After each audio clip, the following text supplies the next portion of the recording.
অনেকেই আমাকে রিকোয়েস্ট করেছিল কেএসএম এর হোস্টেলের একদম ডিটেলস একটা ভিডিও করার জন্য। এছাড়াও এখানে আসার পর ওখানে ডাইনিংয়ের অবস্থা কেমন, মানে খাবারের ফেসিলিটিস কেমন কেমন খাবার দেয়, তাছাড়াও ওখানে ডাইনিং স্পেসটা কেমন, বসার জায়গা কেমন, এই নিয়েই আমার আজকের ভিডিও ডিটেলসে আমি বলবো।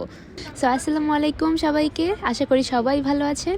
আজকে আমি এই ভিডিওটা করছি অ্যাকচুয়ালি আমার একটা স্টুডেন্টকে রিসিভ করার জন্যই, কিন্তু এই ভিডিওতে আমি স্টুডেন্টকে কিভাবে রিসিভ করি সেটা তো দেখাবই, সেই সাথে আমার মেডিকেল অর্থাৎ কিরগিজ স্টেট মেডিকেল একাডেমির হোস্টেল ফেসিলিটিস কেমন হয়, ফার্স্ট ইয়ারে থাকা খাওয়ার জায়গাগুলো কেমন হয়, মানে পরিবেশ কেমন হয়, সবগুলোই আমি তুলে ধরার চেষ্টা করব।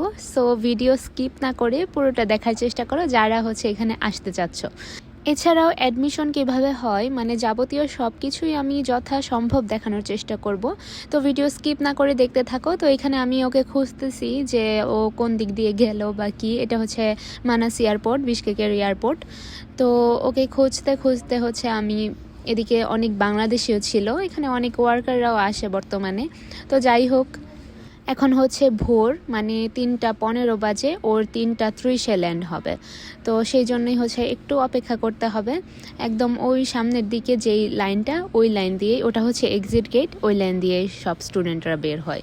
এই যে এখানে দাঁড়িয়ে আছি, ওই যে গেটটা দেখাচ্ছি ওটাই মেইন লাইন, লাস্টের লাইন যেটা, এখান দিয়েই স্টুডেন্টরা বের হয় সবাই। তো আসার সময় আমি একটা জিনিস খেয়াল করলাম যে স্টুডেন্টটা অনেক দুর্বল হয়ে গেছে, প্লাস সে অসুস্থ মোটামুটি। তো এখন যদি আমি ওকে কেএসএমের হোস্টেলে দিয়ে আসি, সেখানে ও একা একা হয়ে যাবে, যেটা আমার জন্য উচিত না করা। আর আমিও সারাদিন থাকতে পারবো না, কারণ আমারও ক্লাস করতে হয়, আমিও একটা মেডিকেল স্টুডেন্ট। সেই জন্যেই আমি ডিসিশন নিলাম যে ওকে আমার বাসায় নিয়ে যাই আপাতত। সেখানে ও মোটামুটি একটু সুস্থ হলে 1-2 দিন পরে ওকে হোস্টেলে নিয়ে যাব।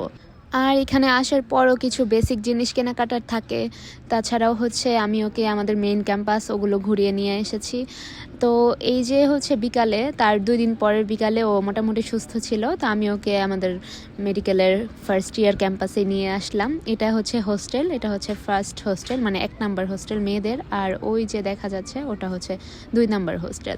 তো আমি ক্যাম্পাসের আশেপাশে ভিডিও করছিলাম যেন সবার রিকোয়েস্ট ফুলফিল করতে পারি, যে কেএসএমের একটা হোস্টেলের ভিডিও চাই, সবাই বলছিল।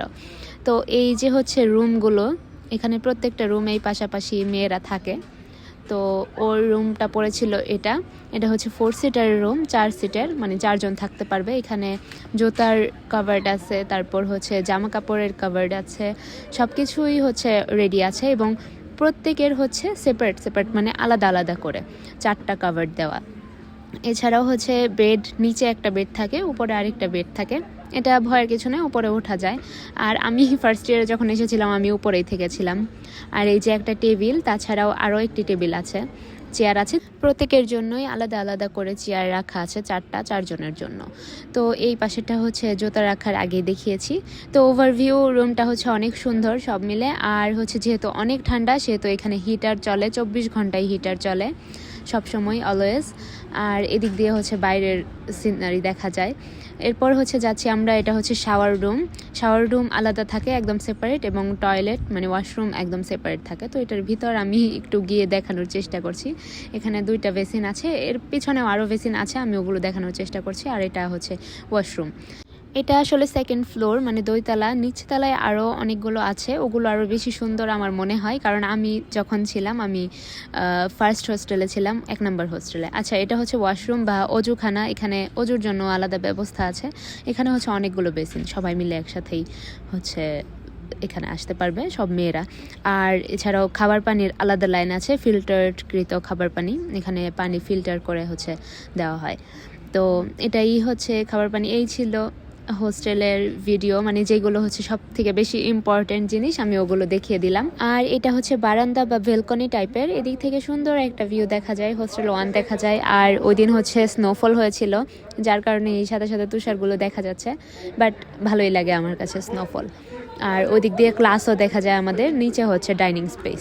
আচ্ছা, তো এরপর আমরা যাচ্ছি হচ্ছে ডাইনিং স্পেসে। এটা হচ্ছে আমাদের ডাইনিং স্পেস।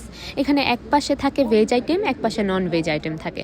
তো এই সাইডটা হচ্ছে ভেজ আইটেমের, আর ওই সাইড অনেক ভিড়, ওখানে হচ্ছে নন ভেজ আইটেম। এখন জাস্ট হচ্ছে শুরু হয়েছিল তো খাবার দাবার, এই জন্যই হচ্ছে ভিড় ছিল। আমি আরও পরে ডিটেলসে সুন্দর করে দেখাচ্ছি। এখানে এক পাশে চা আর এক পাশে দুধ থাকে। আমরা যখন ফার্স্ট ইয়ার ছিলাম এটা হচ্ছে এখান থেকে প্রতিদিন সকালে নিতাম। আর এই পাশে হচ্ছে রুটি। আর এদিকে হচ্ছে ডাইনিং, মানে ছেলে এবং মেয়েদের আলাদা সেপারেট। ওই দিকে হচ্ছে ছেলেরা বসে খায় আর এইদিকে হচ্ছে মেয়েরা বসে খায়। আর এইদিকে হচ্ছে প্লেট। আচ্ছা, বলে রাখা ভালো, এখানে থাল বা প্লেট নিয়ে আসতে হয় না, এখানে অটো মানে ইউনিভার্সিটি থেকে দেওয়া থাকে। এখানে হচ্ছে রুটি বানায়, তোমার যতটা রুটি লাগবে নিবে। এই যে আমার স্টুডেন্টকে, ওকে শিখাচ্ছিলাম যে কিভাবে ফার্স্ট দিন তো ও তো বুঝতে পারবে না, এই জন্য কীভাবে নিতে হয় কি, এই জন্যই। এই যে এখন সবাই চলে গেছে, এখন আমি আবার ভিডিও করে দেখাচ্ছি। এটা হচ্ছে ভেজ আইটেম, ওই পাশেটা নন ভেজ আইটেম ছিল। তো এই ছিল খাবার। ওই দিন ফ্রাইড রাইস ছিল আর সাথে ডাল, আর হচ্ছে এটা একটা মটর দিয়ে আলু আর রুটি। সবই অনেক মজা ছিল। ডালটা আমার সব থেকে বেশি ভালো লেগেছিল, মানে আমিও ফার্স্ট ইয়ার স্টুডেন্ট হয়ে গেছি, ওদের সাথে ওই দিন খেয়ে নিয়েছিলাম। তো এই হচ্ছে ওভারভিউ নিচ থেকে, মানে আমাদের মেডিকেলের। এখানে আমাদের দেশের পতাকাও আছে, আমাদের দেশ সহ এখানে যেই দেশের স্টুডেন্টরা পড়ে সব দেশের পতাকাই আছে। তো ফার্স্ট ইয়ার ক্যাম্পাস আমার অলওয়েজ সবসময় হচ্ছে এভারগ্রিন, মানে খুবই ভালো লাগে। এখানে আমি একটা বছর কাটিয়েছি। ইভেন তোমরা যারা আসবা সবাই এখানে ফার্স্ট ইয়ারটা এখানে থাকবা। ফার্স্ট ইয়ারই হচ্ছে শান্তি, পরে থেকে হচ্ছে প্যারা মেডিকেলে অনেক প্যারা। তো ওদেরকে ভর্তি করাতে নিয়ে গেছিলাম। এই যে ভর্তি হচ্ছে, এটা হচ্ছে কন্ট্রাক্ট সাইন পেপার, আর পাসপোর্ট দরকার হয় তখন, সাথে পাসপোর্ট। এই তো, আর এই হচ্ছে শেষ। আর কি বলবো, অনেক ভিডিও অনেক লম্বা করে ফেলেছি, মানে যেটুকু না হলেই না, আমি ওইটুকুই দেওয়ার চেষ্টা করেছি। তো আশা করছি তোমাদের সবারই ভালো লাগবে। এছাড়াও যদি আরও কোনো কোয়েশ্চেন থাকে তোমাদের মনে, বা কোনোটা যদি তোমরা দেখতে চাও, আমাকে সরাসরি ইনবক্স করতে পারো আমার হোয়াটসঅ্যাপ নাম্বারে, এখানে ডিসক্রিপশন বক্সে দেওয়া থাকবে, অথবা কমেন্ট করে জানাবে। তো কফি খেয়ে আমরা বিদায় হচ্ছি। আল্লাহ হাফেজ।